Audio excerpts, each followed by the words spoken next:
The wagon wheel hit ice beneath fresh snow. Henry felt the lurch before he heard the crack. Everything slowed, supplies sliding, his 3 sons crying out, the world tilting wrong. His shoulder slammed frozen ground hard enough to steal his breath. When he looked up, 3 small faces stared down at him from the wagon bed. Snow was already collecting on their eyelashes. Their breath hung visible in the dying Christmas Eve light. "Papa," Michael's voice cracked. He was 10, trying to be brave, failing. Henry pushed himself up, pain screaming through his shoulder. The wagon lay on its side, one wheel spinning uselessly. The axle, he could see it even through the thickening snow, cracked clean through. "Everyone out. Careful now." They climbed down, small hands gripping the wagon sides. Michael first, then James, then Timothy. 5 years old. Timothy looked like he might cry but didn't. Good boys. Sarah had raised good boys before Henry stopped the thought. Couldn't go there. Not now. He walked around the wagon, calculating. 15 miles to the nearest settlement, temperature dropping fast. The blizzard that had been threatening all afternoon was here now, swallowing the landscape in white. He could barely see 10 feet ahead. "Can you fix it?" James asked. 7 years old, still believing his father could fix anything. Henry looked at the broken axle, then at his sons. They were already shivering despite their coats. He'd taken this Christmas Eve supply run to avoid the empty house.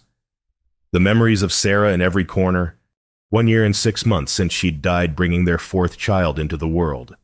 1 year and 6 months of barely holding everything together. Now his grief might kill his sons. "We can't stay with the wagon," he said. "We'll freeze. But where do we go?" Michael's eyes were too old for 10. He'd grown up fast since Sarah died. Henry had no answer. Stay here and freeze for certain, or walk blind into the storm and maybe freeze anyway. Some choice, but at least walking gave them a chance. "We stay together," Henry said. "Hold hands. Don't let go for anything." He was reaching for Michael's hand when Timothy pointed. "Papa, I see something." Henry squinted into the white darkness. At first, nothing. Then there, a faint light. Maybe half a mile distant. Could be real. Could be his eyes playing tricks in the snow. Could be their only chance. "Boys, stay close." We walked toward the light. "Don't let go of each other." Michael took Timothy's hand. Henry took Michael's. His shoulder screamed with every movement, but pain didn't matter now. Only the light mattered. They stepped into white darkness. The light their only prayer. The light grew stronger. Henry half-carried Timothy through drifts that reached the boy's waist. Michael struggled but didn't complain. James fell twice. Each time. Henry pulled him up with his good arm. Kept them moving. The light wasn't a mirage. It was real, solid, growing clearer. A homestead materialized from the white small but sturdy. Smoke rising from the chimney despite the wind.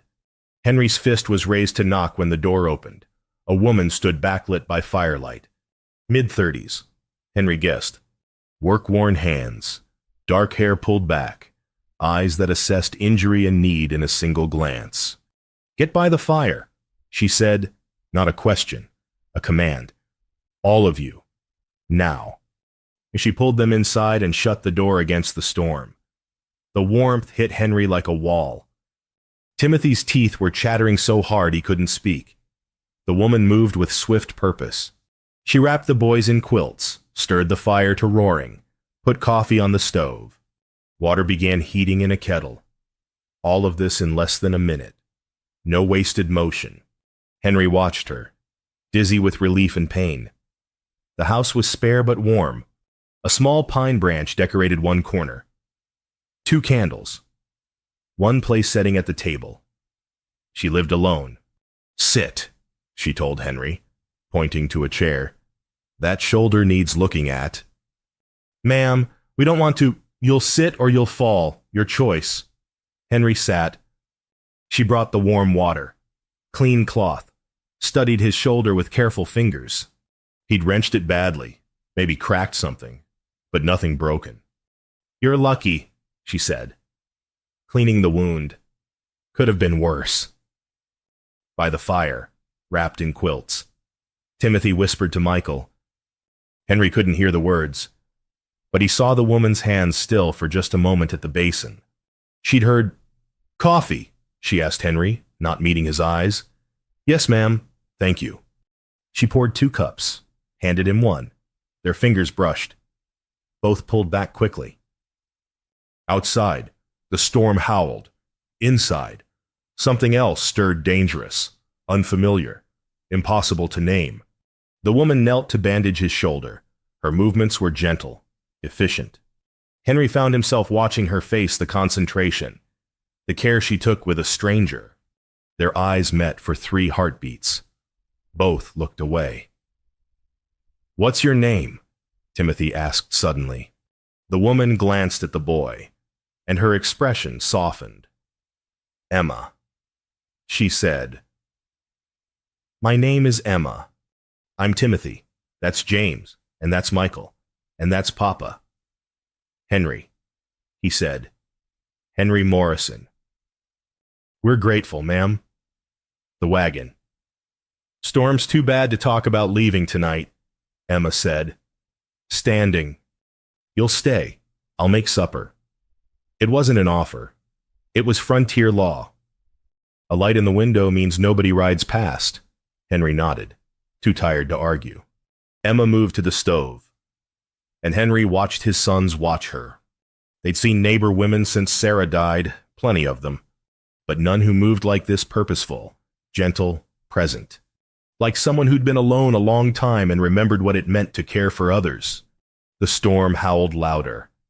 Emma began slicing bread. Timothy's eyes drifted closed. Michael beside him. James fought sleep and lost. Henry's shoulder ached. Everything ached. But they were alive. And warm. And for the first time in 18 months. His house, no. This house didn't feel like a tomb. Emma made stew from what she had: potatoes, carrots, a bit of salt pork. Simple food, but it might have been a feast for how the boys ate. Henry couldn't remember the last time they'd had a proper meal. He'd been burning everything lately, too distracted to care. "Slowly," Emma told Timothy, who was gulping. "You'll make yourself sick." Timothy obeyed instantly. Henry saw Michael and James do the same. They responded to her in a way they hadn't responded to anyone since Sarah died. After supper, Emma set the boys to exploring with permission. She made clear they found one bedroom, a small loft, no children's items anywhere. On the wall, a framed wedding photograph, Emma and a bearded man. Both young, both hopeful. "Your husband?" Michael asked. Henry started to scold him for prying, but Emma shook her head. 3 years ago, she said quietly. "Winter fever." "I'm sorry," Michael said. Emma touched his hair, just once. "Thank you." She began clearing dishes. Henry stood to help, but his shoulder protested. Emma pointed him back to the chair. "You're injured. Sit." "Ma'am, we're imposing. You're surviving. There's a difference." James was examining the loft ladder. Timothy had found a small carved bird on the windowsill.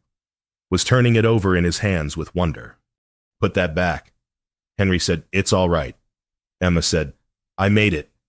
Winter project." "You carved this?" Timothy's eyes went wide. Emma nodded. The boy carefully returned the bird to its place, treating it like something precious. When full dark came, the storm still raged. Emma announced sleeping arrangements. The boys would take her bed. She'd take the loft. Henry the chair by the fire. His shoulder needed heat. Timothy looked at the bed, then at Emma. "Will you stay just till I'm asleep?" Henry started to tell him no, but Emma was already moving. She sat on the bed's edge. Timothy climbed in, then James, then Michael, one by one. They arranged themselves around her like they'd done it 100 times before, like she'd always been theirs. Emma's eyes filled with tears. She blinked hard, but they came anyway. Henry stood in the doorway, frozen. His sons curled around this stranger. This woman who smelled like bread and wood smoke and something else. Something Timothy had recognized. Immediately. She moves like Mama used to. Timothy had whispered earlier. Not the same, but familiar in ways that mattered. Emma began singing softly. An old hymn. One Sarah used to sing. Henry's throat closed. He turned away, returned to the fire. Behind him, his son's breathing slowed, steadied. Emma's voice continued, quiet and sure. The storm battered the walls, but inside, there was peace Henry hadn't felt in 18 months. He lay awake long after the singing stopped, long after Emma climbed quietly to the loft. His shoulder ached, but that wasn't what kept him wakeful. The storm had forced them here, but watching his sons with Emma, seeing them transform into who they used to be, laughing, curious, unguarded, Henry realized something terrifying. The storm hadn't just brought them to shelter, it had brought them home. And come morning, when the storm cleared, he'd have to take them away from it. Henry woke to the smell of coffee and frying bacon. Emma was already up, moving quietly so as not to wake the boys. The storm had weakened, but hadn't stopped. Gray light filtered through the window. "Morning," Emma said. "Coffee." "Please." She poured, handed him the cup. Their fingers didn't touch this time. Both were careful. "How's the shoulder?" "Better, thank you." They sat in awkward silence. Outside, wind still howled, but gentler now. The worst had passed. "Light in the window means nobody rides past," Emma said suddenly. "That's frontier law." "Yes, ma'am." "So you'll stay until the storm's fully done. No arguments." Henry nodded. Part of him, the part that terrified him, was grateful for the excuse. The boys woke gradually. Timothy first, rubbing his eyes, then breaking into a smile when he saw Emma. James next. Quieter, but watching her with the same intensity. Michael last, older and more careful. But Henry saw his face soften when Emma handed him a plate. "Merry Christmas," Emma said. Henry had forgotten. Christmas Day. After breakfast, Emma disappeared briefly into her room. She returned with 3 small items: hard candy, an orange, a carved wooden bird like the one on the windowsill. "I made these for—" She stopped. "Anyway, Merry Christmas. Boys." Timothy took the bird with reverent hands. James clutched the orange like treasure. Michael stared at the candy. "Ma'am, we can't—" "You can," Emma said firmly. "Please." Timothy dug in his pocket, pulled out a smooth river stone he'd carried for months. Sarah had given it to him before she died. Henry had seen him touch it 100 times when he was scared or sad. The boy held it out to Emma. "For you." Emma's face crumpled. She took the stone, closed her fist around it, and cried openly. Not hiding, not turning away, just crying. While Timothy patted her hand with his small one. "It's okay," Timothy said. "You can keep it." Emma pulled him into a hug. Then James joined. Then Michael. All 3 boys and this woman who was a stranger yesterday. All tangled together like family. Henry watched from across the room, his heart breaking open in his chest. After a while, Emma wiped her eyes, laughing. "Well, I haven't cried like that in years." Mama used to cry sometimes," Timothy said. "Papa said it meant her heart was too full." Emma met Henry's eyes across the room. He couldn't look away. "Your papa's a wise man," she said softly. The afternoon passed in quiet activities. Henry checked outside. The snow was deep, his wagon wrecked beyond quick repair. They'd need to stay another day at least. Maybe 2. He should have been worried. Instead, he felt something close to peace. Emma taught Timothy to knead bread. Her hands covered his small ones. Showing him how to fold and press, James helped set the table. Michael split kindling without being asked. They moved around each other like they'd been doing it for years. That evening, as Emma stirred supper, James brought her the broken wagon piece Henry had salvaged. "Do you know how to fix things?" James asked. Emma studied the wood, ran her fingers along the crack. "I know how to fix most things." She glanced at Henry. "Most things just need time and the right care." "We should stay forever," James announced. Michael said nothing, but his eyes found his father's, pleading. Henry looked away first. The second day dawned clear and bright. Sun blazed on endless white. Beautiful and terrible, because beautiful weather meant Henry should try to leave. Emma sensed it too. Henry saw her face close slightly over breakfast. Saw her rebuild walls he hadn't noticed were down. "I'll check the wagon," Henry said after they ate. "Boys, come help me outside." Emma said. They built a snow fort in the yard. Emma showed them how to pack the snow tight, how to make walls that would hold. The boys shrieked with laughter, threw snowballs, rolled in drifts. Henry worked on the wagon and watched them. Emma's laughter rang out clear and bright. She was fully alive, fully present. The loneliness he'd seen yesterday was gone. Then, suddenly, it wasn't. Mid-throw, Emma's face changed. The laughter stopped. She stood still, snow melting in her hand, staring at nothing. She'd remembered. This wasn't permanent. In a day, maybe two, they'd be gone. She'd be alone again. Emma turned away from the game, walked toward the house, composed herself before going inside. Timothy noticed first. "Why did she leave?" "She's just cold," James said. But he didn't sound convinced. Michael looked at his father, said nothing, didn't need to. That afternoon, Henry forced himself to work on the wagon. The axle was beyond his ability to repair properly. He could jury-rig something, but it wouldn't hold for 15 miles. They'd need to get it to town, get a blacksmith's help, which meant asking a neighbor for assistance, which meant leaving. Emma made supper quietly. The boys tried to engage her, but she was distant now, protected, kind, but careful. That evening, Henry almost spoke. The words formed in his throat. "Would you consider?" But what right did he have? She'd given them shelter, not signed up for a broken family. They'd known each other 2 days. It was madness. Emma looked at him. For a moment, hope flickered in her eyes. "Thank you," Henry said, "for everything." The hope died.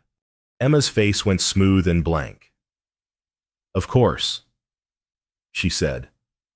That night, they lay in separate spaces. Emma in the loft, staring at darkness, clutching Timothy's smooth stone. Henry by the fire, his shoulder aching less than his chest. Both grieving what hadn't even been offered or refused. Outside, the stars were brutally clear. The storm was over. There was no excuse to stay. Morning came too soon. Henry was checking the wagon when he heard hoofbeats. A neighbor man named Caleb. Checking his fence line, spotted the smoke from Emma's chimney. Came to investigate. "Morrison, that you thought you were heading to town for supplies." Henry explained about the wagon. Caleb examined the axle, whistled low. "That's a blacksmith job. I can help you get it to town. Though, got my draft horse. We can rig something. I'd be grateful. Ready to go now if you want. Weather's holding." Henry looked at the house. Smoke rising from the chimney. His son's inside, probably still eating breakfast. Emma making coffee, moving through her morning routine. "Give me an hour," Henry said. Caleb nodded, began working on the wagon. Henry walked back to the house, each step heavier than the last. Inside, Emma was clearing breakfast. The boys sat quiet, sensing something wrong. "There's a neighbor outside," Henry said. He can help get the wagon to town. Timothy's face crumpled. James looked at his hands. Michael stood abruptly, walked to the window. We're leaving. Timothy's voice was small. Yes. No. Timothy shook his head. No. I don't want to. Timothy. Papa, we can't just leave her. James turned to Emma. Tell him we should stay. Emma knelt by James, her face carefully neutral. You have your papa. He loves you. That's what matters. Ah, but who do you have? Timothy whispered. Emma had no answer. Her throat worked, but no words came. Boys, pack your things, Henry said, too harsh, his own pain making him cruel. We're leaving. She's not your mother, Henry said, and immediately regretted it. The words hung in the air, brutal and true and wrong all at once.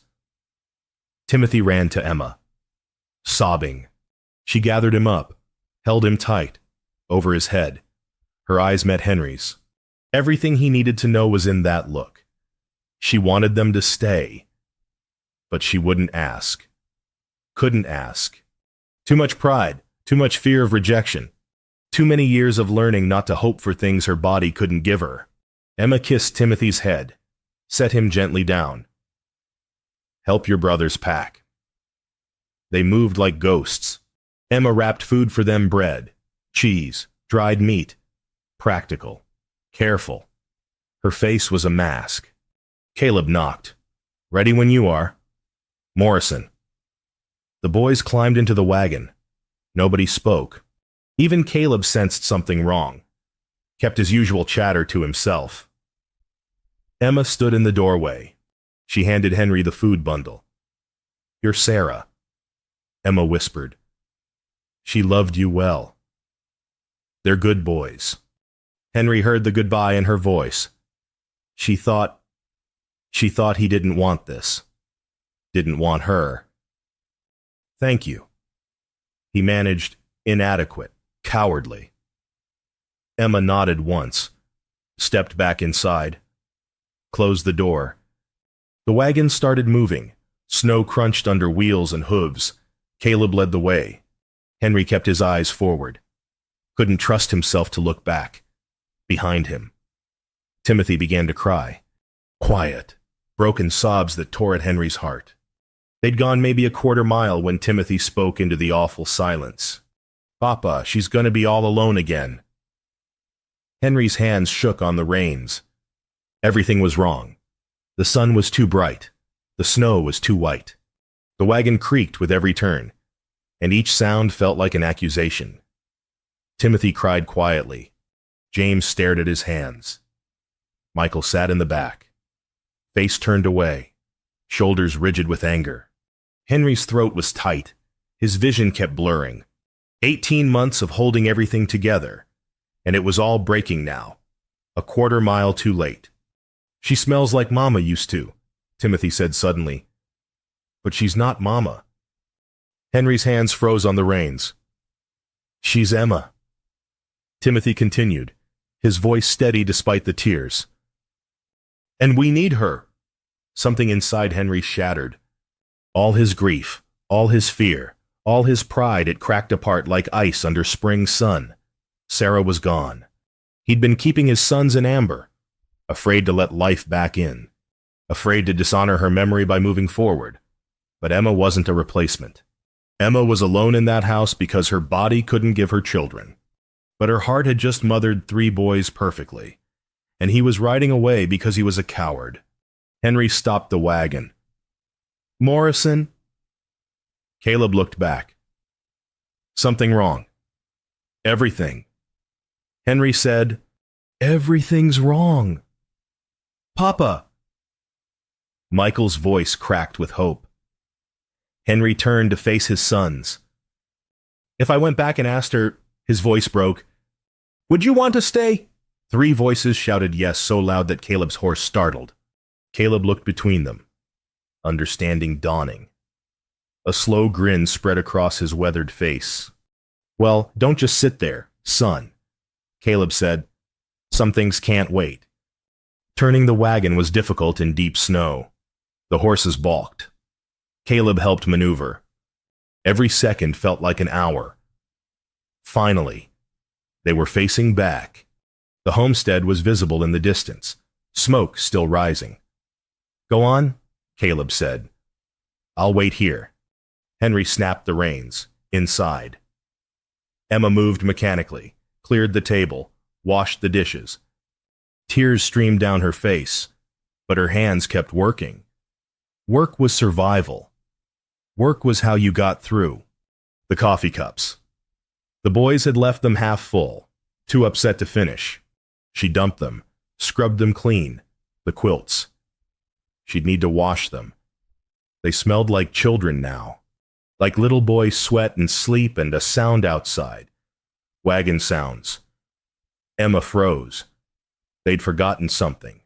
That was all. They'd forgotten something and come back for it. And then they'd leave again. She couldn't do this twice, but she went to the door anyway, opened it. The wagon was there. All of them. Coming back. Emma's heart stopped. She didn't let herself hope. Couldn't. Hope was too dangerous. Henry climbed down, walked toward her. The boys stayed in the wagon, understanding somehow that this was their father's moment. He stopped 3 feet away, snow between them. His face was open, vulnerable, terrified. Would you consider... His voice broke. He couldn't finish. Emma didn't need him to finish. Yes, she said. The word hung in the frozen air between them. Henry stared at Emma like he'd misheard. I haven't even... Yes, Emma said again. Certain. Immediate. Whatever you're asking. Yes. Behind Henry, the wagon exploded with noise. 3 boys tumbled out, shouting, laughing, running through snow that reached their knees. They crashed into Emma all at once, nearly knocking her over. She knelt in the snow, arms around all 3, and sobbed. Not sad tears this time. Something else. Something that had been locked inside her for years. Finally breaking free. Henry stood apart, watching his family form around this woman, his family. The word felt right in a way nothing had felt right in 18 months. Inside, Emma managed, laughing through tears, before we all freeze. They tumbled into the house, bringing cold air and snow and noise. So much noise. Emma's quiet house hadn't held this much life in maybe ever. Caleb appeared in the doorway, grinning. Guess you won't be needing that ride to town after all. Not today, Henry said. Good man. Caleb tipped his hat to Emma. Ma'am, you've got yourself a fine family here. I know, Emma said softly, after Caleb left. They sat around the table. The boys bounced with energy, too excited to sit still. But there were practical matters to discuss. Where will we live? Emma asked. This place is too small for 5. My ranch, Henry said. It's larger, closer to town. We'll manage. When Emma's voice caught, when would we marry? Soon as the preacher can do it. Soon as trail's clear. Unless, Henry hesitated, unless you need more time, to be sure. Emma reached across the table, took his hand. First time they'd really touched. Her fingers were warm, calloused from work. Strong. I'm sure, she said. Timothy climbed into Emma's lap without asking permission. His now. James leaned against her shoulder. Michael watched with fierce satisfaction, like he'd personally arranged this miracle. Can I call you Mama? Timothy asked. Emma's eyes filled again. She cupped his face with both hands. I'd be honored. Later.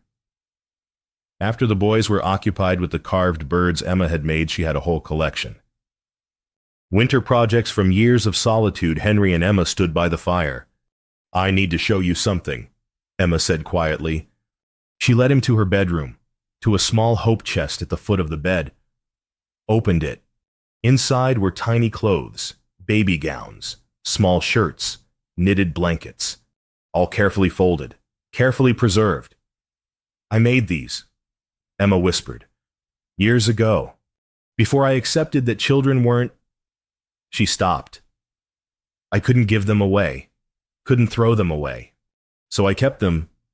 Henry touched a small gown, imagining Emma's hand stitching it, imagining the hope she'd held, the grief when that hope died.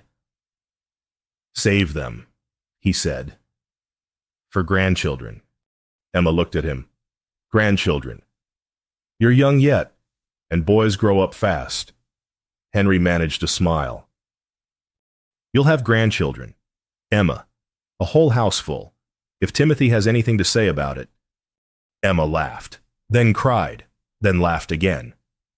Henry pulled her close, careful of his healing shoulder. She fit against him like she'd been designed for that space. I don't even know your middle name, Emma said into his chest. James. Henry James Morrison. Emma Rose Collins. Well, Morrison now, I suppose. Soon, Henry said. Soon. That evening, the boys played quietly the comfortable quiet of home. Not grief. Henry and Emma sat by the fire, not touching, but close, learning each other in silence. Timothy came over eventually, climbed into Emma's lap without asking. His right now. Mama, he said, testing the word. Tell me about when you were little. Emma's eyes met Henry's over their son's head. She began to speak about growing up in Missouri, about learning to ride before she could read, about the day she and her husband came west. Henry listened to her voice and watched his sons listen, all of them hungry for her stories. For her, outside.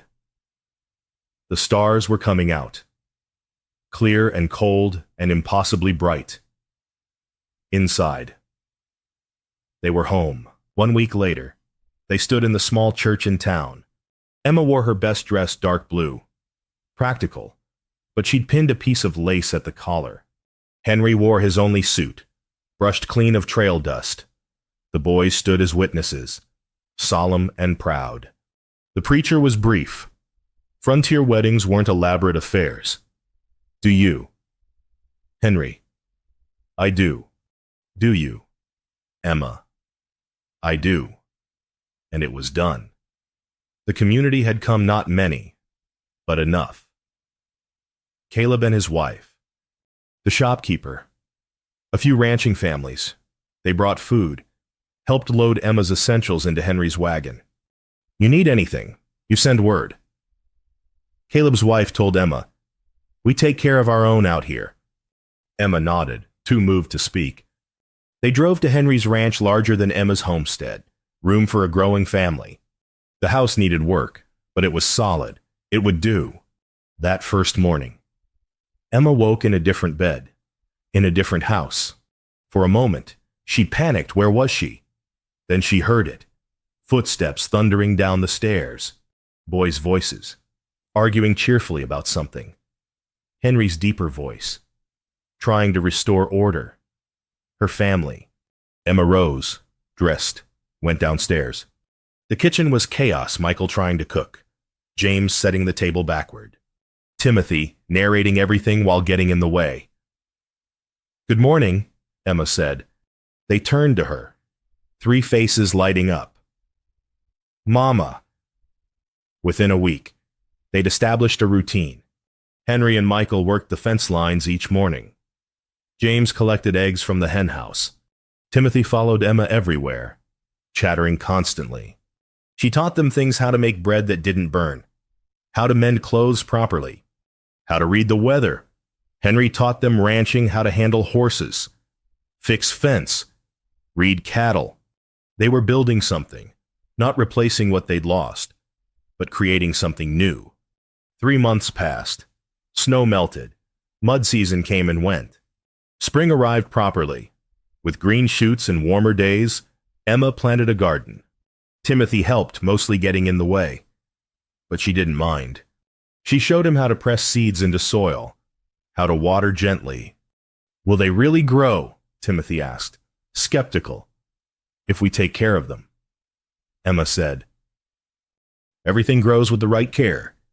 Henry repaired the front gate, work that had been neglected since Sarah died. Michael handed him tools. Learning by watching, James raced around the yard, chasing a jackrabbit. In the window, a lamp burned. Emma had brought the habit from her old house, keeping a lamp lit even during the day. At first, Henry didn't understand.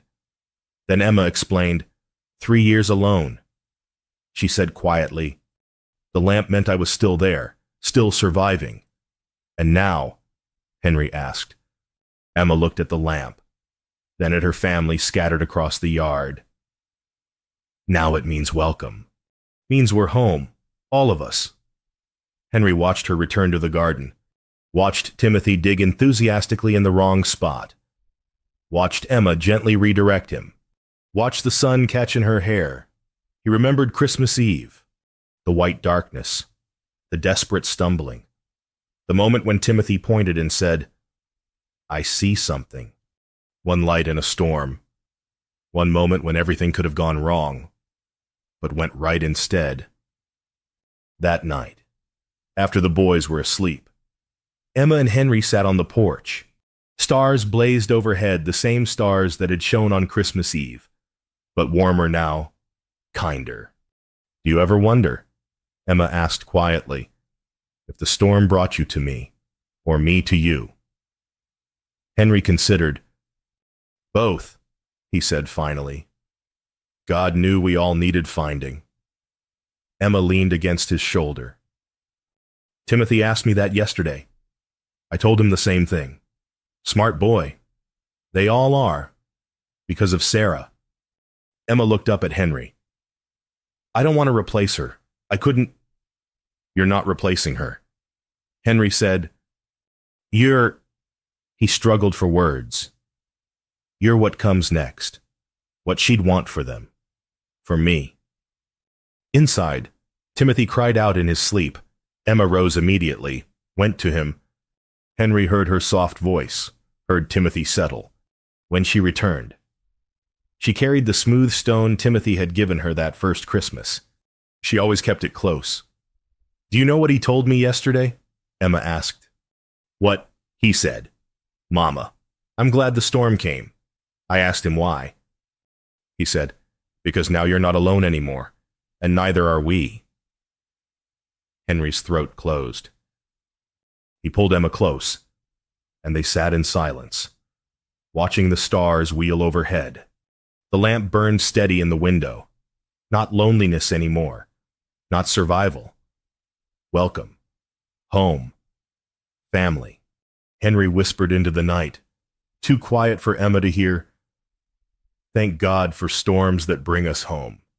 In the garden, the first green shoots were already pushing through the soil.